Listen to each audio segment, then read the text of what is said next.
There are walls, just like there are in the natural, there are walls in the spiritual realm that many of us have so that our hearts are protected. And so if those walls are breached, though, if those walls are in ruin, what begins to happen is that our heart becomes vulnerable to an attack by the enemy. If our heart is overtaken by the devil's schemes, it is impossible for us to thrive. Look at what it says. This is how important our heart is, and for us to guard our hearts and for us to protect our hearts. This is how important it is. King Solomon put it this way when he said in Proverbs chapter 4, verse 23. He said, above all else, guard your heart. In other words, he didn't just say, put this as first or second or third or sometimes or half the time. He says, above all else. In other words, this is the most important thing that you need to protect in your life. Not your finances, not your job, not your title, not your reputation, but your heart. For everything you do flows from it. Everything we do flows from our heart. You know why? Our heart is the place where our thoughts, desires, and emotions go to hang out. And from there comes our attitudes, our actions, or sometimes our inaction.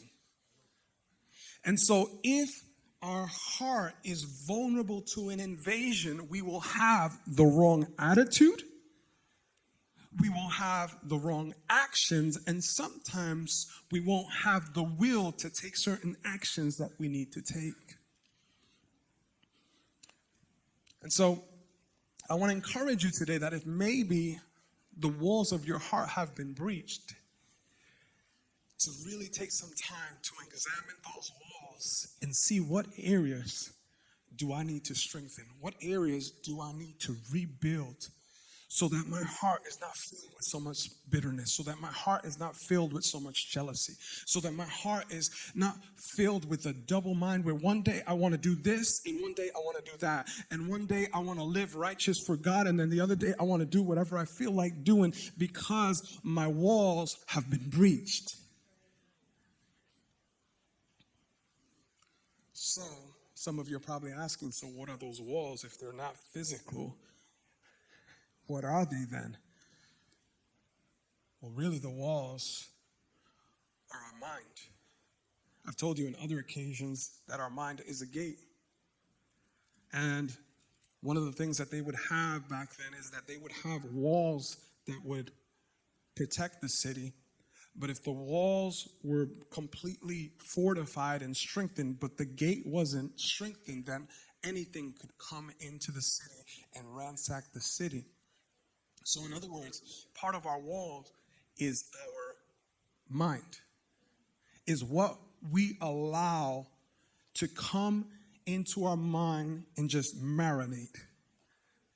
There's a difference between a thought coming to you and you canceling it out, or you entertaining it and letting it marinate.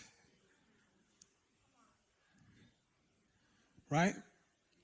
And so, to all of us, none of us are exempt from having evil thoughts visit us. None of us are exempt from having thoughts that go against the will and the desire of God. Here's the thing. The strength of your mind is going to determine whether those thoughts can breach and reach your heart. Are you guys tracking with me? If you have weak walls where you allow everything to sit in your heart, then it's going to be an easy access for the enemy to bring forth destruction and chaos. But if our walls can be strengthened, then all of a sudden we can bring a shift in our desires, our attitudes, and our actions.